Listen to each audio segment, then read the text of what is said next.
पाकिस्तान के साथ लगने वाली सीमा में कितनी है 1 किलोमीटर। और भारत और अफगानिस्तान के मध्य गुजरने वाले रेखा को क्या कहते हैं रेड क्लिफ रेखा। भारत और पाकिस्तान के साथ लगने वाले भारत और अफगानिस्तान के मध्य लगने वाले रेखा को क्या कहते हैं डुरंड रेखा।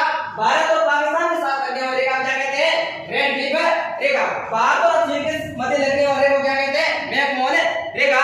भारत और बांग्लादेश के मध्य लगने वाले रेखा को क्या कहते हैं डुरंड रेखा कहते हैं। भारत के साथ सर्वाधिक अंतर्राष्ट्रीय सीमा रखने वाला देश अफगानिस्तान है। सबसे कम अफगानिस्तान है, सबसे सर्वाधिक बांग्लादेश लगाता है। कौन सा बांग्लादेश। भारत के यहाँ से लेकर के उत्तर से दक्षिण पूर्व से पश्चिम की लंबाई का अंतर 281 है।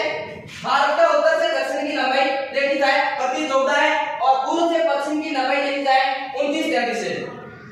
और भारत के 8 राज्यों से कर्क रेखा गुजरती है तो उसके याद रख लीजिए पंडित सबूराम ज्यामिति क्षेत्रफल की दृष्टि से विश्व में कौन सा स्थान है 7वां।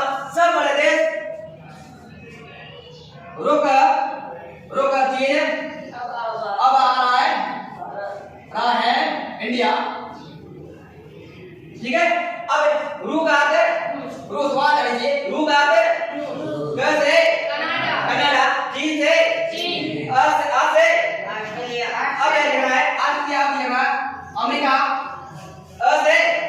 अमेरिका से ब्राजील में कॉफी के बागान होते हैं जिसे क्या कहते हैं फेजेंडा कहते हैं। कॉफी के बड़े बड़े बागान होते हैं उसे क्या कहते हैं फेजेंडा कहते हैं। कहां पर होते हैं ब्राजील के अंदर 1992 के अंदर एक वीडियो जर्नलिस्ट सम्मेलन हुआ था कॉफी सम्मेलन लेके।